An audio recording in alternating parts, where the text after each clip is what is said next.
अस्सलाम वालेकुम दोस्तों, वेलकम टू माय आसान ट्यूटोरियल्स।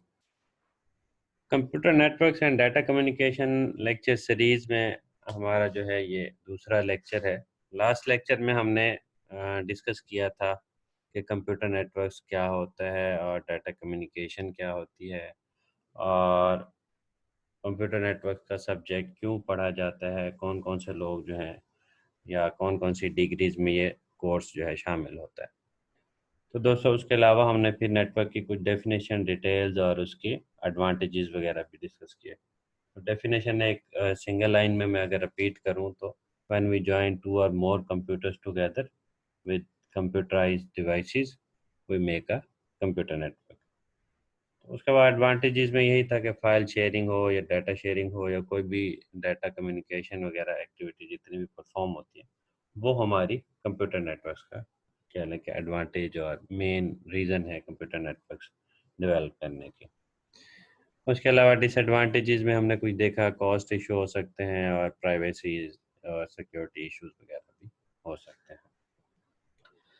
तो दोस्तों नेक्स्ट हमारी डिस्कशन है कंप्यूटर नेटवर्क्स की टाइप्स के ऊपर, क्लासिफिकेशंस के ऊपर, कि नेटवर्क्स किस किस्म के हैं, कैसे डिज़ाइन किए जाते हैं और उनका एरिया कैसे होता है और कितने कंप्यूटर जो हैं उसमें कनेक्ट करते हैं या क्या लिमिटेशंस वगैरह हैं।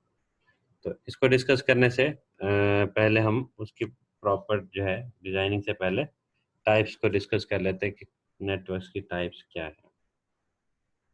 सबसे पहले आता है जी लोकल एरिया नेटवर्क्स। तो लोकल एरिया नेटवर्क्स क्या होते हैं जी? नेम से ही आइडिया हो रहा है, लोकल लेवल का, कोई इंटरनेशनल लेवल नहीं। A local area network LAN is a computer network covering a small geographic area like home, office or group of buildings। जैसे कि कैंपस में नेटवर्क हो, उसमें कोई मतलब 100 या 200 कंप्यूटर्स आपस में इंटरनेट के थ्रू या इंटरनेट के बगैर वैसे आपस में कनेक्टेड हो, तो वो जो नेटवर्क बनेगा वो network basically local area network कहलाएगा। या फिर आसान लफ्ज़ों में कहूँ, जैसे एक कंप्यूटर लैब होती है, एक कंप्यूटर लैब हो या दूसरी कंप्यूटर लैब हो, उसके जो कंप्यूटर्स आपस में कनेक्टेड होते हैं, और एक कंप्यूटर लैब में आपने देखा होगा अक्सर के एक मेन कंप्यूटर से फाइल शेयर करके बाकी कंप्यूटर्स को भी दे दी जाती है। तो वो जो तरीक़ाकार है वो भी एक किस्म का हमारे पास लोकल एरिया नेटवर्क एक्टिविटी कहलाती है। बाकी टिपिकली या टेक्निकली इसमें एक तरीकाकार ये होता है कि एक सिंगल नेटवर्क एड्रेस जो होता है, आईपी एड्रेसेस में आपको डिटेल में बाद में जो अगले मेरे लेक्चर्स हैं उसमें आपको बताऊंगा। तो आईपी एड्रेसेस का एक नेटवर्क एड्रेस जो होता है, जैसे अक्सर आप अपने जो है नेटवर्क डिवाइसेस वगैरह या वाईफाई डिवाइसेस जो घरों में आप चलाते हैं, या ईवो वगैरह या वाईफाई डिवाइस कोई भी जो है इंटरनेट सर्विस प्रोवाइडर से आप लेते हैं, तो उसमें अक्सर आपको आईपी एड्रेस नज़र आ रहा होता है 192.168.0.1 होता है या 8.1 होता है या 10.1 होता है। इस तरीके से एक आपको रेंज जो है आईपी एड्रेस नज़र आ रहा होता है। वो जो हमारे पास 192.168.0.1 होता है या 1.1 होता है, तो उसमें जो आखिरी आखिरी डिजिट आपको नज़र आ रहा होता है 1, वो 1 जो है वो मैक्सिमम 255 तक, 254 तक जो है वो नंबर चेंज हो सकता है। अगर आपके पास आपके डिवाइस के साथ एक आपका लैपटॉप कनेक्ट हो, अगर वाईफाई डिवाइस है, या वायर वाली डिवाइस पे अगर आपके पास है, तो अगर आपका एक कंप्यूटर पीसी कनेक्ट है तो आपके पास उसका आईपी एड्रेस जो है 1.1 आ जाएगा। अगर दूसरा कोई डिवाइस कनेक्ट हो जाता है तो 1.2 हो जाएगा, या तीसरा हो जाए तो .3 और 4 5 एंड सो ऑन। तो इस तरीके से हम तकरीबन कोई 255 के लगभग जो है 250 से भी ज़्यादा, यानी कि हम कंप्यूटर्स को कनेक्ट कर सकते हैं। तो वो सारे के सारे कंप्यूटर जो हैं एक लोकल एरिया नेटवर्क, एक नेटवर्क एड्रेस जो होगा उसका, उसके ऊपर होंगे। तो ये डिटेल्स आईपी एड्रेसेस की और कैसे नेटवर्क डिज़ाइन किया जाता है, ये फर्दर डिटेल हम बाद में डिस्कस करेंगे। लेकिन फ़िलहाल जहन में इतना आइडिया सोच लें कि हमारे पास कुछ लैब्स या कुछ बिल्डिंग्स को आपस में कनेक्ट करना, उनके दरमियान में जितने भी कंप्यूटर्स वगैरह उनको कनेक्ट करना जो होता है, उससे जो नेटवर्क हमारा बनेगा, कंप्यूटर नेटवर्क बनेगा, उसको लोकल एरिया नेटवर्क कहते हैं। फर्दर भी इसके रिलेटेड कुछ टोपोलॉजीज पढ़ते हुए या कुछ फर्दर डिटेल्स डिस्कस करते हुए इसको हम इसकी एक्सप्लेनेशन को देखेंगे। अब आते हैं वाइड एरिया नेटवर्क पे। वाइड एरिया नेटवर्क को वैन भी कहा जाता है। Wide area network is a computer network that covers a broad area. बहुत बड़ा एरिया जो है कवर करता है वाइड एरिया नेटवर्क। जैसे कि any network whose communication links cross metropolitan regional और नेशनल बाउंड्रीज, मीन के एक मुल्क से भी बाहर दूसरे मुल्क तक जो है, दूसरे कंट्री तक जब आप अपना कनेक्टिविटी करते हैं, कम्युनिकेशन करते हैं, तो उस के दरमियान में जो आपका नेटवर्क जो है कनेक्शन जो इस्टेब्लिश होगा, वो एक किस्म का हमारा वाइड एरिया नेटवर्क कहलाएगा, क्योंकि एरिया हमारा बहुत ज़्यादा उसमें बढ़ जाएगा। देन उसके बाद है जी लेस फॉर्मली अगर इसको कहा जाए, network that uses routers and public communication links.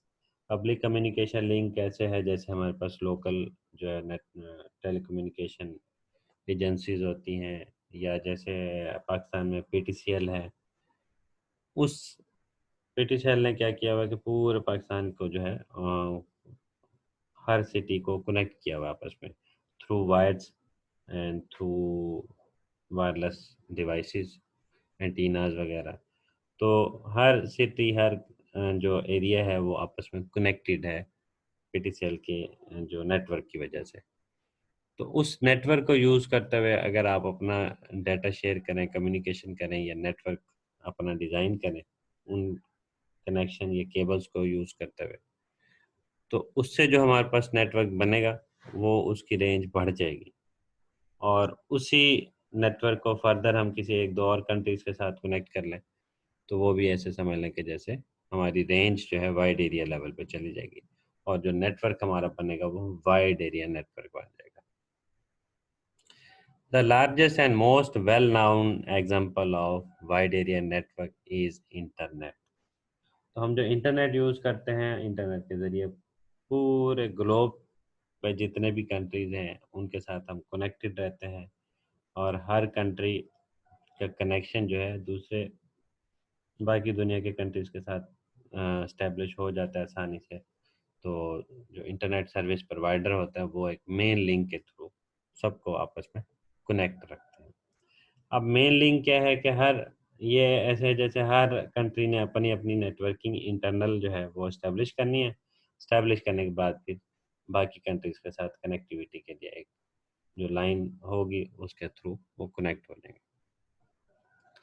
अब जहाँ तक मैंने पढ़ा था कि पाकिस्तान की पूरी कम्युनिकेशन या नेटवर्क जो है वो वैसे तो काफ़ी सारे मतलब तरीक़ेकार हैं। एक जो मैंने स्टडी किया था उसमें ये था कि पूरे पाकिस्तान का नेटवर्क जो है वो कराची में एक एक्सचेंज है वहाँ तक कनेक्टेड है। कराची की एक्सचेंज फर्दर जो है सिंगापुर में कनेक्टेड है, जो कि पूरे एशिया को डील करती है, और सिंगापुर फर्दर जो है यूएसए तक कनेक्टेड है। तो ये कंट्रोलिंग कह लें कि मेन पॉइंट्स हैं जहाँ से हम हमारा पूरा जो है नेटवर्क जो है कंट्रोल हो रहा होता है। अब अक्सर जो है जैसे गवर्नमेंट की तरफ से फेसबुक या यूट्यूब या कोई वेबसाइट्स वगैरह ब्लॉक हो जाती हैं, तो वो बेसिकली क्या होता है कि हमारे पास जैसे एक्सचेंज है, कराची एक्सचेंज है, वहाँ पे हमारे पाकिस्तान की पूरी पूरी जो नेटवर्क की कह लें कि पूरी पूरी स्ट्रीमिंग है वो सारी वहाँ से फ़िल्टर करके ब्लॉक की जा सकती है। तो वहाँ से जो जो वेबसाइट्स आप ब्लॉक करना चाहें तो उस एक्सचेंज के थ्रू जो है वो सेटिंग करते हैं मेन कंप्यूटर में, और जितने भी गैर ज़रूरी वेबसाइट्स हैं वो वहाँ से ब्लॉक कर दी जाती हैं। तो इसका अल्टरनेट क्या होता है कि जो जो प्रॉक्सी सर्वर्स वगैरह इंस्टॉल करते हैं या प्रॉक्सी वेबसाइट्स वगैरह ओपन करते हैं, उससे क्या होता है कि आईपी एड्रेसेस जो है उसकी लोकेशन चेंज हो जाती है। तो किसी दिन इस चीज़ पे भी जो है प्रॉक्सी सिस्टम क्या होता है इस पे भी कोई ट्यूटोरियल या लेक्चर में अपलोड करूँगा। तो फिलहाल आपको जैसा आइडिया क्या देना था कि वाइड एरिया लेवल पे जो नेटवर्क आप बनाते हैं, लाइक उसके एग्जांपल हमारे पास जो है वो इंटरनेट है। WANs are used to connect LANs and other types of network together so that users and computers in one location can communicate with user and computers in other location. WAN को एक और simple तरीके से अगर मैं define करूं तो हम LANs को आपस में जब कनेक्ट करते हैं काफ़ी सारी LANs को मिला के एक WAN बन जाता है। दोबारा सुन लें कि स्मॉल जोग्राफिकल एरियाज़ के जो नेटवर्क हैं, जो डिफरेंट लैब्स को हम कनेक्ट करें, डिफरेंट बिल्डिंग्स को कनेक्ट करें तो हमारे पास लोकल लोकल एरिया नेटवर्क बन जाता है। और काफ़ी सारे लोकल एरिया नेटवर्क्स को जब मिला के एक बड़ा नेटवर्क बनाएं तो वो वाइड एरिया नेटवर्क बन जाता है। काफ़ी सारे कंप्यूटर्स को मिला के छोटे से एरिया में जो हम नेटवर्क बनाते हैं वो लोकल एरिया नेटवर्क होगा, और काफ़ी सारे लोकल एरिया नेटवर्क को मिला के एक वाइड एरिया लेवल तक जब कनेक्टिविटी प्रोवाइड करते हैं तो वो हमारे पास वैन बन जाता है। तो ये समराइज था लोकल एरिया नेटवर्क और वाइड एरिया नेटवर्क का जो कॉन्सेप्ट है। और उसके अलावा कुछ बुक्स में जो है या अक्सर राइटर्स या कंप्यूटर साइंटिस्ट वो एक थर्ड कैटेगरी में कंसीडर करते हैं जिसको मैन कहते हैं, मेट्रोपॉलिटन एरिया नेटवर्क। ज़्यादातर जनरलाइज दो कैटेगरी डिस्कस की जाती हैं, चंद एक बुक्स में या अक्सर जो राइटर हैं वो इसको मैन को भी कंसिडरेशन में लेते हैं। Man a metropolitan area network is a network that interconnects users with computer resources in a geographical area or region larger than that covered by local area network, large local area network में इनके एक campus या दो तीन campus को मिला के जो एक बहुत बड़ी लैन लोकल एरिया नेटवर्क बन जाएगी, उस लैन से भी जब ज़्यादा बड़ा एरिया कवर कर रहे हो तो वो हमारा मेट्रोपॉलिटन एरिया नेटवर्क कहलाता है। लेकिन जब ग्लोबली आप पूरी दुनिया के ग्लोब को जो है आप कनेक्ट कर रहे होते हैं वो वाइड एरिया नेटवर्क होता है। तो ये डिफरेंस था, मतलब कि लैन और वैन के दरमियान में जो है वो मैन लाई करता है। ये दरमियाना किस्म का नेटवर्क होता है।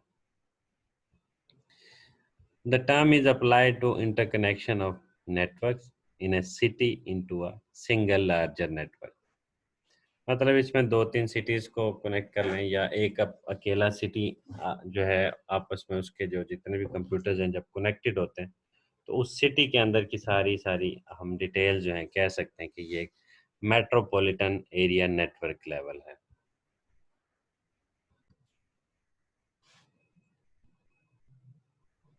It is also used to mean the interconnection of several local area networks by bridging them with backbone lines.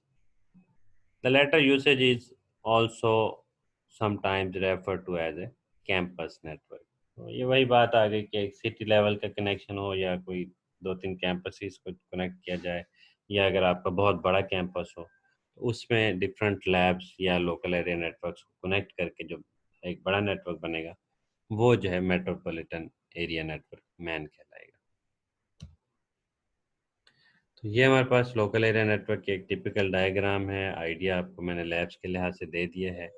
Further यह है कि आपके पास जैसे ये 6-7 कंप्यूटर्स हैं या 10-20 कंप्यूटर्स हों, वो आपस में कनेक्टेड हों, कोई दरमियान में प्रिंटर वगैरह भी कनेक्टेड हो, तो उससे जो हमारे पास, या जैसे नेट कैफ़े वगैरह के अंदर आपके डिफरेंट कंप्यूटर्स कनेक्टेड होते हैं, तो वो आपके पास एक लोकल एरिया नेटवर्क जो नेटवर्क की कैटेगरी है उसके अकॉर्डिंग जो है कनेक्ट किए जाते हैं।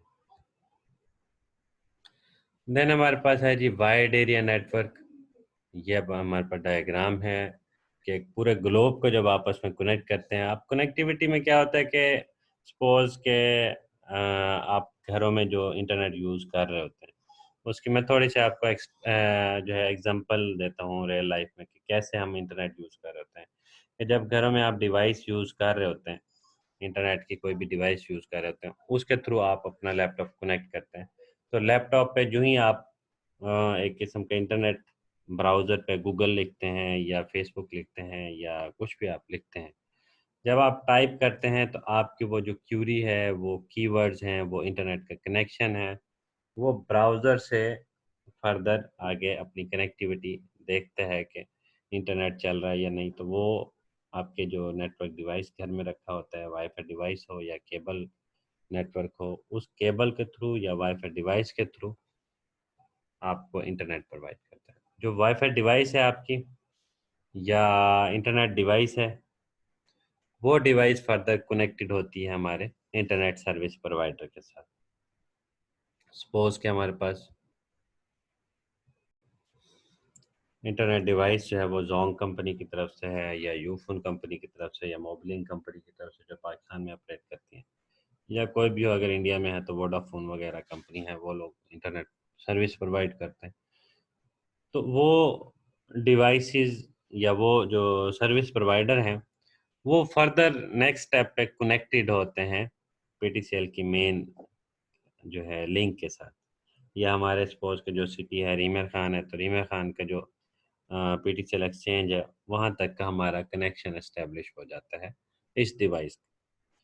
तो वो एक्सचेंज फर्दर जो है किसी और बड़े जो है नेटवर्क के साथ कनेक्ट होते हैं, जैसे कि अगर ये टेलीकम्युनिकेशन सेक्टर देखें तो रीमा खान से फर्दर जो है मुल्तान में या भावलपुर में बड़ी एक्सचेंज होती हैं जो एमएससीज वगैरह कहलाती हैं, वहाँ तक कनेक्टेड होते हैं और वो फर्दर आगे आपके लाहौर या फिर अगर कराची साइड के लिहाज से देखना तो वो कराची तक जो है कनेक्टिविटी प्रोवाइड हो रही होती है। तो जब आप गूगल लिखते हैं ब्राउज़र के लिंक वाले एरिया में जहाँ पे आपने लिंक अपना टाइप करना होता है www.google.com करते हैं, तो आपके नेटवर्क सर्विस प्रोवाइडर के ज़रिए से वो मैसेज जाता है एक्सचेंज में, लोकल सिटी लेवल की जो एक्सचेंज है उस एक्सचेंज से फर्दर जो है आपकी पूरे कंट्री की जो एक्सचेंज हैं, जैसे कि कराची में एक्सचेंज है, वहाँ तक जाती है और वहाँ से फिर एक किस्म का कनेक्शन जो एस्टेब्लिश होता है सेंट्रल एशिया तक, सिंगापुर तक, और वहाँ से फर्दर आपका यूएसए तक कनेक्शन एस्टेब्लिश है और वहाँ तक जो है आपका सिग्नल ट्रैवल करता है और यूएसए के अंदर वो गूगल का मेन सर्वर कंप्यूटर पड़ा होगा। वैसे तो वो काफ़ी सारे उसके जो है एक डिटेल है, वो किसी दिन फर्दर कोई लेक्चर्स में डिस्कस करूँगा कि कैसे गूगल फाइल सिस्टम वगैरह और गूगल के जो सर्वर्स हैं कैसे काम करते हैं। तो वहाँ तक उस सर्वर में एक हार्ड डिस्क के ऐसे जैसे हमारे सीडी, ई ड्राइव वगैरह के अंदर हम फाइल रखते हैं, इसी तरीके से उस सर्वर के अंदर जो है गूगल की मेन फाइल पड़ी होगी। तो आप जो ही क्यूरी यहाँ से लिखते हैं, ब्राउज़र पे टाइप करते हैं, तो वो फ़ौरन से उस सर्वर कंप्यूटर की हार्ड डिस्क में से वो डाटा लोड करके आपको दिखा दिया जाता है। और वो जो डाटा लोड होता है या आप रिक्वेस्ट जब भेजते हैं, तो वो रिक्वेस्ट कैसे मूव करती है? वो रिक्वेस्ट आपकी आपके वाईफ़ाई डिवाइस है तो सबसे पहले तो वाईफ़ाई सिग्नल्स के थ्रू आपकी डिवाइस तक सिग्नल जाएगा। फिर डिवाइस फर्दर आगे केबल से कनेक्टेड है तो उस केबल के थ्रू आपके एक्सचेंज लोकल सिटी लेवल के एक्सचेंज तक केबल के थ्रू सिग्नल जाएगा। जो वाईफ़ाई है वो इलेक्ट्रोमैग्नेटिक वेव्स और इस तरीके से माइक्रोवेव्स और दूसरी-तीसरी जो वेव्स की कैटेगरीज़ हैं, पूरा एक स्पेक्ट्रम है, इसकी डिटेल्स हैं। वो भी वायरलेस कम्युनिकेशन के जो टॉपिक आएगा उसमें डिस्कस करेंगे। तो आपका सबसे पहले जो है वाईफ़ाई के थ्रू सिग्नल जा रहा है, देन हमारे पास केबल के थ्रू करंट की फॉर्मेट में सिग्नल जाता है और सिटी लेवल पे जो आपस में कम्युनिकेशन हो रही होती है वो फाइबर ऑप्टिक्स के थ्रू हो रही होती है। तो फाइबर ऑप्टिक्स में फिर वही सिग्नल हमारा लाइट की शक्ल में कन्वर्ट हो जाता है और फिर मूव करते-करते जब एक कंट्री से दूसरे कंट्री में कनेक्ट करते हुए सपोज़ कि कोई आपका माउंटेन एरिया आ जाए या फिर कोई सीज़ जो समंदर वगैरह का एरिया हो या कुछ इस तरीके का, तो वहाँ पे क्या होता है कि आप केबल वगैरह अगर आप यूज़ ना कर सकें, तो वायरलेस जो है एंटीनाज़ वगैरह लगा के टावर्स वगैरह पे आप सिग्नल को भेजते हैं, जैसे कि ये डायग्राम आपको दिखा रही है कि एक सिग्नल जो है एक एंटीने से दूसरे एंटीने तक जाता है, दूसरे एंटीने से तीसरे तक। और अगर कोई ऐसा एरिया जहाँ पे आप अपना टावर वगैरह भी इम्प्लीमेंट ना कर सकें, एंटीने भी ना लगा सकें, तो आप अपना एंटीना जो सेंटर साइड का है वो आप सेटेलाइट पे लगे हुए एंटीने के पास सिग्नल भेजेंगे, सेटेलाइट उसी सिग्नल को कैच करके फर्दर किसी और लोकेशन पे जो एंटीना कैचर या रिसीवर लगा होगा उस साइड पे वो सेंड कर देता है। तो इस तरीके से क्या होता है कि पूरा का पूरा ग्लोब जो है आपस में कनेक्ट हो जाता है और आप अपना जो है सिग्नल ट्रांसमिट कर रहे होते हैं या रिसीव कर रहे होते हैं। और ये सारी की सारी एक्टिविटी जो है विद इन नैनो सेकेंड, बल्कि उससे भी ज़्यादा कम टाइम में हमें जो है कम्युनिकेशन करके देते हैं। तो ये अल्लाह ताला की बहुत बड़ी क्या लें कि इल्म है, बहुत बड़ा अल्लाह ताला की ज़ात के करिश्मा कह लें हैं कि कैसे जो है हमें अल्लाह ताला ने वायरलेस कम्युनिकेशन के लिए इलेक्ट्रोमैग्नेटिक वेव्स वगैरह दी, और उसके बाद जो करंट के फॉर्मेट में सिग्नल ट्रांसमिट करने के लिए करंट दिया, और उसके अलावा जो लाइट के फॉर्मेट में ट्रांसमिशन के लिए लाइट दी। और लाइट सिग्नल जो है आप सबको भी पता होगा कि सबसे ज़्यादा स्पीड जो है दुनिया में तीन चीज़ों की फ़िलहाल है जो इंसानों ने फाइंड किया है। नंबर वन हमारे पास जो है लाइट है, बल्कि तीनों एक जैसी, लाइट है, करंट है, और इलेक्ट्रोमैग्नेटिक वेव्स जो हमारे पास है। तो ये सारी सारी जो वेव्स और करंट और लाइट है, इनकी स्पीड इतनी तेज़ है, इसी स्पीड को यूज़ करते हुए हम अपना डाटा सिग्नल ट्रांसमिट करते हैं। इसलिए हमें विद इन सेकेंड्स जो है हमारी क्यूरी जो ही हम गूगल लिखते हैं तो वो ओपन यूएसए से डाटा ओपन होकर हमारे पास आ जाता है। तो दोस्तों आई होप आपको ये सारी डिटेल डिस्कशन सुनने के बाद इंटरनेट का जैसे बैकग्राउंड है जहन में आपके एक डेवलप हो गया होगा कि इंटरनेट क्या है, या हम नेटवर्क जो बनाते हैं वो क्या है, और जब भी हम कोई इंटरनेट यूज़ कर रहे होते हैं तो बैकएंड पे क्या चीज़ें हो रही होती हैं। तो ये लोकल एरिया सिटी लेवल का जो नेटवर्क बनता है, कुछ 10-15 कंप्यूटर्स और सर्वर्स वगैरह को जोड़ के उसमें फर्दर 2-2 300 कंप्यूटर्स की लैब्स चाहे आपस में कनेक्ट कर दें, तो वो हमारे पास मेट्रोपॉलिटन एरिया नेटवर्क बन जाता है। एक और मेन टॉपिक है इंटरनेट और इंटरनेट, इसमें क्या डिफरेंस है। तो there is one major distinction between an intranet and internet. Internet is an open access public space, while an intranet is designed to be a private space. अब जैसे आप कह लें कि अक्सर आप जो है कोई नेटवर्क वगैरह के साथ कनेक्ट होते हैं या अपना कोई फाइल या कोई चीज़ एक्सेस करना चाह रहे होते हैं, तो उसके लिए आपको यूज़र नेम पासवर्ड वगैरह डिटेल्स एंटर करनी पड़ती हैं, फिर जाके आप उस नेटवर्क को एक्सेस करते हैं। या इसके आसान एग्जांपल बताता हूँ। जब आप लोग या हम लोग एटीएम मशीन को यूज़ कर रहे हैं कोई विड्रॉ एक्टिविटी परफॉर्म करने के लिए, तो क्या हम एटीएम मशीन के ऊपर गूगल खोल के कुछ सॉन्ग वगैरह या यूट्यूब खोल के सॉन्ग प्ले कर सकते हैं? नहीं कर सकते ऑब्वियसली। और हत्ता कि उस डिवाइस को या उस डिवाइस के ऊपर जो हमारा अकाउंट की डिटेल है, और उस अकाउंट की डिटेल को भी इंटरनेट के ज़रिए से हमने फैच करना होता है कि कितना बैलेंस पड़ा हुआ है या कितना नहीं। अगर इंटरनेट की केबल पीछे से डिस्कनेक्ट हो जाए तो अक्सर लिखा आ रहा होता है कि सर्वर नॉट फाउंड या सॉरी फॉर इनकन्वीनियंस, और इस तरीके के मैसेज आ रहे होते हैं। टेम्परेरीली लिंक डाउन है जी एटीएम मशीन। तो वो बेसिकली क्या होता है कि इंटरनेट के साथ वो डिवाइस कनेक्ट होती है, और उस डिवाइस पे आपने इंटरनेट अगर इस्तेमाल करना तो आप अपना स्पेसिफिक पासवर्ड, पिन और यूज़र नेम वगैरह ये डिटेल्स वगैरह इंटर करते हैं, देन उसका इंटरनेट आप एक्सेस कर लेते हैं, और उस इंटरनेट के थ्रू आप स्पेसिफिक अपनी मर्ज़ी की जो फाइल्स, तो नहीं मतलब जो आपके जो अकाउंट्स की डिटेल्स और फाइल्स वही एक्सेस करते हैं, ना कि सारे का सारा डाटा। तो एक किस्म की जो एटीएम मशीन पे जो आप इंटरनेट यूज़ कर रहे थे वो आप कह लें कि उसको कह सकते हैं हम कि वो इंट्रानेट है, जो कि स्पेसिफिक जो है प्राइवेट स्पेस कहलाएगी, या स्पेसिफिक लोगों के लिए वो इंटरनेट कनेक्शन एस्टेब्लिश होता है, और उसमें ऑथराइज्ड यूज़र होते हैं through a protected password and accessible only to employees and other authorized user वगैरह। तो कुछ मतलब ये एक एग्जांपल थी एटीएम मशीन के लिहाज से मैंने दी, और कुछ जो है इदारे होते हैं उनका अपना जो है स्पेसिफिक नेटवर्क होता है। वो एक पब्लिक नेटवर्क या इंटरनेट के थ्रू कनेक्टेड नहीं होता, बल्कि उनका आपस का एक नेटवर्क होता है। ये जैसे अक्सर जो है यूनिवर्सिटीज़ में जो कुछ नेटवर्क की डिटेल्स होती हैं, कुछ जो एड्रेसेस होते हैं, वो सिर्फ यूनिवर्सिटी के अंदर ही ओपन हो रहे होते हैं। वो बाकी जो यूनिवर्सिटीज़ या बाकी ओपन कनेक्शन जो है आप इंटरनेट का कनेक्ट करें और वहाँ पे वो लिंक अगर लिखें तो वो ओपन नहीं हो रहा होता। तो ये चीज़ें कुछ हैं इंटरनेट और इंटरनेट की डिफरेंस। आपको आई होप के इंटरनेट में और इंटरनेट में डिफरेंस क्लियर हो गया होगा। नेक्स्ट है जी नेटवर्क की कुछ कैटेगरीज हैं, उसमें एक पेयर टू पेयर नेटवर्क होता है। ये क्या है?